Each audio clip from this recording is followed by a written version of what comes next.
കർത്താവിൻ്റെ നാമം മാറ്റപ്പെടുമാറാകട്ടെ. ലിവിങ് വേ ടി വിയിൽ കൂടെ കാണുന്ന എല്ലാ പ്രേക്ഷകർക്കും കർത്താവായ യേശുക്രിസ്തുവിൻ്റെ നിസ്തുല നാമത്തിൽ എൻ്റെ സ്നേഹവന്ദനങ്ങൾ അറിയിക്കുന്നു. ഇന്ന് നിങ്ങളോടൊപ്പം ദൈവവചനമായി നിൽപ്പാൻ സർവശക്തനായ ദൈവം നൽകിയ ഭാഗ്യത്തെ ഓർത്ത് നന്ദിയോടെ സ്തുതിക്കുന്നു. ഞാൻ എൻ്റെ ദൈവത്തെ സ്തോത്രം ചെയ്യുന്നു. ദൈവത്തിൻ്റെ വചനത്തിൽ നമുക്ക് കാണുവാൻ കഴിയുന്നത് അത്ഭുതങ്ങളാണ്. ദൈവവചനത്തിൽ നമുക്ക് കാണുവാൻ കഴിയുന്നത് അടയാളങ്ങളാണ്. ദൈവവചനത്തിൽ നമുക്ക് കാണുവാൻ കഴിയുന്നത് വീര്യപ്രവർത്തികളാണ്. ആ ദൈവത്തിൻ്റെ വചനം നമ്മുടെ ജീവിതത്തിൽ അത്ഭുതങ്ങൾ, അടയാളങ്ങൾ, വീര്യപ്രവർത്തികൾ ചെയ്യും. നാം വിശ്വസിച്ചാൽ മാത്രമേ നമ്മുടെ ജീവിതത്തിൽ അത് പ്രാപിപ്പാൻ കഴിയുകയുള്ളൂ. ദൈവത്തിൻ്റെ വചനത്തിൽ പറയുന്നു, വിശ്വസിക്കുന്നവരാൽ അത്ഭുതങ്ങൾ നടക്കും.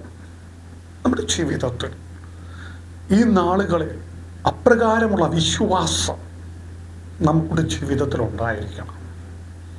ദൈവത്തിൻ്റെ വചനത്തിൽ നമുക്ക് കാണുവാൻ കഴിയുന്നത് അബ്രഹാമിൻ്റെ മകൻ ഇസഹാക്ക്, ഇസഹാക്കിൻ്റെ മക്കൾ യാക്കോബും ഏശാവും. യാക്കോബിനെ കുറിച്ച് കുറച്ച് കാര്യം പറയുവാൻ ഞാൻ ആഗ്രഹിക്കുകയാണ്. തിരുവചനത്തിൽ നമുക്ക് കാണുവാൻ കഴിയും. ഉൽപ്പത്തി പുസ്തകം 32-ാം അധ്യായത്തിൽ നമുക്ക് അവിടുത്തെ 28-ാമത്തെ വാക്യം നമുക്ക് കാണുവാൻ കഴിയുന്നത് ഇപ്രകാരമാണ്: നിന്റെ പേർ എന്ത് എന്ന് അവനോട് ചോദിച്ചതിന് യാക്കോബ് എന്ന് അവൻ പറഞ്ഞു. നീ ദൈവത്തോടും മനുഷ്യനോടും മല്ല് പിടിച്ച് ജയിച്ചതുകൊണ്ട് നിന്റെ പേർ ഇനി യാക്കോബ് എന്നല്ല, ഇസ്രായേൽ എന്ന് വിളിക്കപ്പെടും. ദൈവത്തോടും മനുഷ്യരോടും മല്ലു പിടിക്കുന്ന ഒരു യാക്കോബിനെയാണ് നമുക്ക് കാണുവാൻ കഴിയുന്നത്. നമ്മുടെ ജീവിതത്തിൽ നമ്മൾ മല്ലു പിടിക്കാറുണ്ട്. മല്ലു പിടിക്കുന്നത് നമുക്ക് ജയം കിട്ടുവാൻ വേണ്ടിയാണ്. പക്ഷെ നമ്മൾ പലപ്പോഴും മല്ലു പിടിച്ച് പല സന്ദർഭങ്ങളിൽ നമ്മൾ പരാജയപ്പെട്ടു പോയിട്ടുണ്ട്. എന്നാൽ അങ്ങനെയൊരു മല്ലുപിടുത്തത്തെയല്ല നമുക്കിവിടെ കാണുവാൻ കഴിയുന്നത്. അവൻ ദൈവത്തോടും മനുഷ്യരോടും മല്ലു പിടിച്ചപ്പോൾ അവൻ്റെ പേര് മാറുവാനിടയായി. എന്താ യാക്കോബിൻ്റെ പേരിൻ്റെ അർത്ഥം? യാക്കോബിൻ്റെ പേരിൻ്റെ അർത്ഥമെന്ന് പറയുന്നത് ഉപായി എന്നാണ്. ഉപായങ്ങളാൽ കാര്യം നേടുന്നവൻ. ജനിച്ചപ്പോഴേ ജ്യേഷ്ഠൻ്റെ കാല് പിടിച്ച് പുറത്തു വന്നവൻ, ജ്യേഷ്ഠാവകാശം തട്ടിയെടുത്തവൻ, അപ്പൻ്റെ നിന്ന് അനുഗ്രഹം വാങ്ങിച്ച് ഭവനത്തിൽ നിൽക്കുവാൻ കഴിയാതെ വണ്ണം ഓടിപ്പോയവൻ, ഉപായങ്ങളാൽ അനുഗ്രഹം പ്രാപിച്ചു. പക്ഷേ ജീവിതത്തിൽ അവൻ പലതും നേടുവാൻ ആഗ്രഹിച്ചത് അവൻ്റെ ജീവിതത്തിൽ അവൻ ആഗ്രഹിച്ച വിധപ്രകാരമല്ല അവൻ്റെ ജീവിതത്തിൽ സംഭവിച്ചത്. ഇന്ന് നമ്മുടെ ജീവിതത്തിലും അപ്രകാരമാണ്. നാം പലപ്പോഴും പല കാര്യങ്ങളും ആഗ്രഹിച്ച് നമ്മൾ പ്രാർത്ഥിക്കുമ്പോൾ ദൈവത്തിൻ്റെ വിലയേറിയ സാന്നിധ്യമില്ലാതെ നമുക്കൊന്നും ചെയ്യുവാൻ കഴിയത്തില്ല. ദൈവത്തിൻ്റെ സാന്നിധ്യം നമ്മുടെ ജീവിതത്തിലുണ്ട് എങ്കിൽ നമ്മൾ ആഗ്രഹിക്കുന്ന കാര്യങ്ങളെ ദൈവം നടത്തിത്തരും. എത്ര വലിയ പ്രതികൂലമായിരുന്നാലും, എത്ര വലിയ പ്രതിസന്ധിയായിരുന്നാലും അവൻ മാറ്റുവാൻ നമ്മെ വിളിച്ച് വേർതിരിച്ച ദൈവത്തിന് കഴിയും. നാം ഒന്ന് മനസ്സിലാക്കേണ്ടത്, കഴിഞ്ഞ 21 വർഷം യാക്കോബ് അടിമയെപ്പോലെ തൻ്റെ അമ്മാവൻ്റെ ഭവനത്തിൽ വേല ചെയ്യുവാനിടയായി. അവൻ അനുഗ്രഹം പ്രാപിച്ച് അവൻ കടന്നു വന്ന സ്ഥലം ലൂസ് എന്ന പട്ടണമാണ്. ഈ ലൂസ് എന്ന പട്ടണം നോക്കുമ്പോൾ ശപിക്കപ്പെട്ടതാണ്. ആ ശപിക്കപ്പെട്ട ആ സ്ഥലത്ത് അവൻ്റെ ജീവിതത്തിൽ അവനൊന്ന് ഉറങ്ങുവാൻ അവൻ തലയണയില്ലാതെ അവനൊരു കല്ലിനെ തലയണയായി വെച്ച് കിടക്കുമ്പോൾ അവൻ്റെ അടുക്കൽ ദൂതന്മാർ കയറുകയും ഇറങ്ങുകയും ചെയ്യുവാനിടയായി. ഒന്ന് ശ്രദ്ധിക്കണമേ, ഈ യാക്കോബ് ലൂസ് എന്ന ദേശത്ത് വരുന്നതിന് മുമ്പേ ദൈവം തൻ്റെ ദൂതന്മാരെ അയച്ചു അവനെ നശിക്കുവാതിരിക്കാൻ. അവൻ്റെ ജീവിതത്തിൽ ദൈവത്തിൻ്റെ സാന്നിധ്യം ഉണ്ടാകുവാനിടയായി.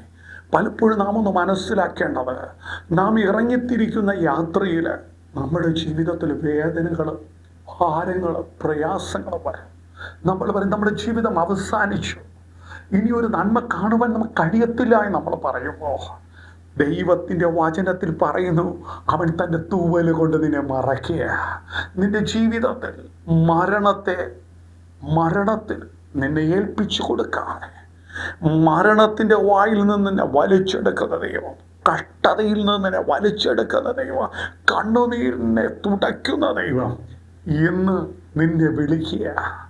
ആ യാക്കോബ് ദൈവത്തിൻ്റെ സന്നിധിയിൽ അവനൊരു വാക്ക് ആ ലൂസ് എന്ന പട്ടണത്തിൽ പറഞ്ഞു, ദൈവമേ നീ എന്നോട് കൂടെ ഇരുന്ന്, നീ എന്നോട് കൂടെ ഇരിക്കണം, നീ എന്നെ അനുഗ്രഹിക്കണം, നീ എന്നെ ഇവിടേക്ക് മടക്കി കൊണ്ടുവരണം.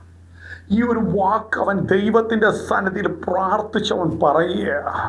അവൻ പ്രാർത്ഥിക്കുമ്പോൾ ദൈവത്തിൻ്റെ സാന്നിധ്യം ഇറങ്ങിയത് കൊണ്ട് അവൻ്റെ ജീവിതത്തിൽ ആ പട്ടണം ലൂസ് എന്നായിരുന്നു. അതിൻ്റെ പേരിനെ അവൻ മാറ്റി. അവൻ മാറ്റിയെങ്കിൽ അവൻ്റെ പേരിനെ മാറ്റുവാൻ ദൈവത്തിന് കഴിയും. അവൻ ആ പട്ടണത്തിൽ വന്നപ്പോഴാണ് ശപിക്കപ്പെട്ട പട്ടണം ബേഥേൽ ദൈവത്തിൻ്റെ മന്ദിരമെന്ന് അവൻ പേരിട്ടു എങ്കിൽ അവൻ നിന്റെ പേരിനെ മാറ്റുവാൻ ദൈവത്തിന് കഴിയും. നിന്നെ തകർച്ചയ്ക്കല്ല, നിന്റെ ജീവിതം ഒടുക്കുവാൻ ശത്രുവായി അവൻ പദ്ധതി ഇടുമ്പോൾ ആ പദ്ധതിയെ തകർത്ത് നിന്നെ അനുഗ്രഹിക്കുവാൻ, നിന്നെ കരം പിടിച്ച് നടത്തുവാൻ ഒരു ദൈവമുണ്ട്. അവൻ പ്രകാരം അവൻ്റെ അമ്മാവൻ്റെ ഭവനത്തിൽ നിന്ന് അവൻ കടന്നു വരുന്ന ഒരു വരവാണ്. ആ വരവിൽ അവന് കാണുവാൻ കഴിയുന്നത് അവന് ചിലതൊക്കെയാണ് നേടി. 2 ഭാര്യ, 11 മക്കൾ, അവരൊക്കെയും നേടി. എന്നാൽ ജീവിതത്തിൽ അവൻ ആഗ്രഹിച്ച് നേടുവാൻ അവന് കഴിഞ്ഞില്ല. അവൻ യാബോക്ക് എന്ന കടവിൻ്റെ അടുക്കൽ വന്നപ്പോൾ അവൻ ഏകനായി. അവൻ ആ കടൽക്കരയിൽ അവൻ അവിടെ നിൽക്കുമ്പോൾ അവനൊരു ദൂതനോട് മല്ലു പിടിക്കുക. അവനവിടെ ഒരു ദൂതനെ കണ്ടു, അത് ദൈവമായിരുന്നു. അവൻ ദൈവത്തോട് മല്ലു പിടിക്കുക. അവൻ ഒരു വാക്ക് പറയാം, ദൈവമേ നീ എന്നെ അനുഗ്രഹിച്ചിട്ടല്ലാതെ ഞാൻ നിന്നെ വിടുകയില്ല. അവൻ എന്നെ നീ ഒന്ന് അനുഗ്രഹിച്ചാൽ മാത്രമേ ഞാൻ അവനെ വിടത്തുള്ളൂ. അവൻ രാത്രി മുഴുവനും അവൻ ദൈവത്തോട് മല്ലു പിടിക്കുവാനിടയായി. അവൻ്റെ ജീവിതത്തിൽ അവൻ ഒരു വാക്കാണ് ദൈവത്തോട് പറഞ്ഞത്, നീ എന്നെ അനുഗ്രഹിക്കണം എന്ന്. എൻ്റെ ഈ വചനം കേൾക്കുന്ന ദൈവമക്കളെ, നമ്മുടെ ജീവിതത്തിൽ നമ്മൾ എത്ര പേര് പറയും, ദൈവമേ നീ എന്നെ അനുഗ്രഹിക്കണം. ജീവിതത്തോട് പ്രയാസങ്ങൾ, പ്രതികൂലങ്ങളിൽ കൂടി നമ്മൾ കടന്നു ചെല്ലുമ്പോൾ, രോഗത്തിൻ്റെ അവസ്ഥയിൽ നമുക്ക് കടന്നു ചെല്ലുമ്പോൾ നമ്മൾ പലതിനോടും മല്ലു പിടിച്ച് പരാജയപ്പെടുന്ന ഒരു അനുഭവമാണുള്ളത്. മനുഷ്യനോട് പരാജയപ്പെട്ടവർ, ഈ ലോകത്തോട് പരാജയപ്പെട്ടവർ, രോഗത്തോട് പരാജയപ്പെട്ടവർ, പരിഹാസത്തോട് പരാജയപ്പെട്ടവർ, നിന്ദയോട് പരാജയപ്പെട്ടവർ ഇന്ന് എന്നെ ശ്രദ്ധിക്കുന്നു എങ്കിൽ നിങ്ങളുടെ ജീവിതത്തിലെ പരാജയത്തെ മാറ്റുവാൻ ഒരു ദൈവം നിങ്ങളോട് കൂടെയുണ്ട്. ആ ദൈവം മാത്രമേ നിന്നെ പേർ ചൊല്ലി വിളിക്കുന്നത്. ആ ദൈവം യാക്കോബിനോട് പറഞ്ഞു, ഇനി നിന്റെ പേര് ഉബായി അല്ല, നിന്റെ പേര് ഇസ്രായേലാ. നീ ദൈവത്തിൻ്റെ പ്രഭു എന്ന് വിളിക്കപ്പെടും. അതെ, അവൻ്റെ ജീവിതത്തിൻ്റെ അവസ്ഥകളെ മാറ്റുവാനിടയായി. ഇന്ന് വചനം കേൾക്കുന്ന വ്യക്തി ജീവിതത്തോട് പറയുവാനുള്ളത്, നിന്റെ പേരിനെ മാറ്റി എഴുതിയ ഒരു നല്ല ദൈവം നിന്നോട് കൂടെയുണ്ട്. ഏത് പ്രതിസന്ധിയുടെ നടുവിലും, ഏത് പ്രയാസങ്ങളുടെ നടുവിലും നിന്നെ നയിക്കുവാൻ കഴിവുള്ള ആ നല്ല ദൈവം ഇന്നും എന്നും എന്നേക്കും അനന്യനാണ്. യേശു ക്രിസ്തു ഇന്നും ഇന്നലെയും എന്നേക്കും അനന്യൻ തന്നെ എന്നാണ് പറയുന്നത്. ആ കർത്താവ് നിന്റെ പേര് മാറ്റും. ആ കർത്താവ് നിന്റെ ജീവിതത്തിൽ നീ ആയിരിക്കുന്ന അവസ്ഥകളെ ദൈവം മാറ്റും. യാക്കോബ് ദൈവത്തോട് മല്ലു പിടിച്ച് അവൻ്റെ ജീവിതത്തിൽ അവൻ എത്തേണ്ട പാതകളിലേക്ക് എത്തിച്ചേരുവാൻ ദൈവം കൃപ നൽകി. കഷ്ടതയിൽ കൂടിയാണ് അവൻ കടന്നു വന്നത്, പ്രയാസങ്ങളിൽ കൂടിയാണ് കടന്നു വന്നത്, പ്രതികൂലത്തിൻ്റെ നടുവിൽ കൂടെയാണ് കടന്നു വന്നത്. എന്നാൽ ദൈവത്തിൻ്റെ സന്നിധിയിൽ തന്നെ താഴ്ത്തി, ദൈവത്തിൻ്റെ സന്നിധിയിൽ തൻ്റെ ജീവിതത്തിലെ ഉപായത്തെ മാറ്റുവാനിടയായി. നമ്മൾ പലപ്പോഴും നമ്മുടെ ജീവിതത്തിലേക്ക് ഒന്ന് ഇറങ്ങി വരികയാണെങ്കിൽ നമ്മൾ ചിന്തിക്കും, ദൈവമേ, അവന് ദുഷ്ടത പ്രവർത്തിക്കുന്ന മനുഷ്യൻ ഒന്നുമില്ല, അവൻ അങ്ങനെ മുന്നോട്ട് പോകുന്നു അല്ലോ, ഒരു പ്രയാസവും അവനില്ല, ഒരു വേദന അവനില്ല, ഒരു നിരാശയില്ല. എന്നാൽ ഒന്ന് ദൈവത്തിൻ്റെ വചനത്തിൽ പറയുന്നത് ഇപ്രകാരമാണ്. സങ്കീർത്തനക്കാരൻ പറയുന്നു, അവനെ വഴുവഴുപ്പിൽ ദൈവം നിർത്തിയിരിക്കുന്നു. എന്നാൽ നീതിമാനെ കുറിച്ച് പറയുന്നു, നീതിമാൻ പന പോലെ തഴയ്ക്കുമെന്ന്, ലെബനോനിലെ ദേവദാരു പോലെ വളരുമെന്ന് പ്രാർത്ഥിക്കുന്ന ഒരു ദൈവ പൈതനോട് പറയുവാനുള്ളത്, നിന്റെ ജീവിതത്തിൽ ദൈവം നിന്നോട് കൂടെയുണ്ട്. ആ ദൈവത്തിൻ്റെ മുൻപാകെ നീ ദൈവത്തിൻ്റെ വചനത്തെ, ദൈവിക സാന്നിധ്യത്തെ നീ മുറുകെ പിടിക്കുന്നു എങ്കിൽ ദൈവം ഒരു നാൾ നിന്നെ കൈവിടുകയില്ല, ഒരു നാൾ നിന്നെ ഉപേക്ഷിക്കുകയില്ല. നീ മല്ല് പിടിച്ച് ജയിക്കേണ്ടത് മാനുഷികമായ വ്യക്തികളോടാണ്. മാനുഷികമായ തടസ്സങ്ങൾ നിന്റെ ജീവിതത്തിൽ വരും, മാനുഷികമായ എതിർപ്പുകൾ നിന്റെ ജീവിതത്തിൽ കടന്നു വരും. എന്നാൽ അതിനെ നീ തോൽപ്പിക്കുമെങ്കിൽ, അതിനോട് നീ പോരാടി ജയിക്കുമെങ്കിൽ, നീ ദൈവത്തിൻ്റെയോടും പോരാടി. ഈ മനുഷ്യനോട് പോരാടണമെങ്കിൽ ദൈവിക ശക്തി വേണം. ആകയാൽ ദൈവശക്തി പ്രാപിച്ച്, ദൈവികത്തിൻ്റെ കൃപ പ്രാപിച്ച് ഓരോ ദിവസവും മുന്നോട്ട് പോകുവാൻ, ആ ദൈവത്തിൻ്റെ അമിത ബലം ദൈവം നമുക്ക് നൽകുവാൻ ആ ദൈവസന്നിധിയിൽ വിശ്വസ്തതയോടെ പ്രാർത്ഥിക്കുന്നു. ആ യാക്കോബിൻ്റെ പേരിനെ മാറ്റിയ ദൈവം നിന്റെ ജീവിതത്തിൽ നിന്റെ അവസ്ഥകളെ മാറ്റുവാൻ അവൻ ശക്തനാണ്. അവനിൽ വിശ്വസിക്കുന്ന ഏവനും നശിച്ചു പോകാതെ നിത്യജീവൻ പ്രാപിക്കുവാൻ തക്കവണ്ണം അവൻ ലോകത്തെ സ്നേഹിച്ചു. ആ ദൈവം നിന്നെ സ്നേഹിക്കുന്നു, ആ ദൈവം നിന്നെ സ്നേഹിക്കുന്നു. കഷ്ടതകളിൽ കൂടി കടന്നുപോയ അനേക ദൈവഭക്തന്മാരെ നമുക്ക് കാണുവാൻ കഴിയാം.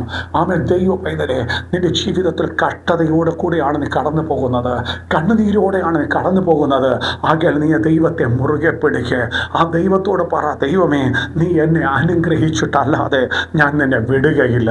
യാക്കോബിനെ അനുഗ്രഹിച്ച് ഇസ്രായേൽ എന്ന് പേര് മാറ്റിയ ദൈവം നിന്നെ അനുഗ്രഹിപ്പാൻ ശക്തനത്രേ.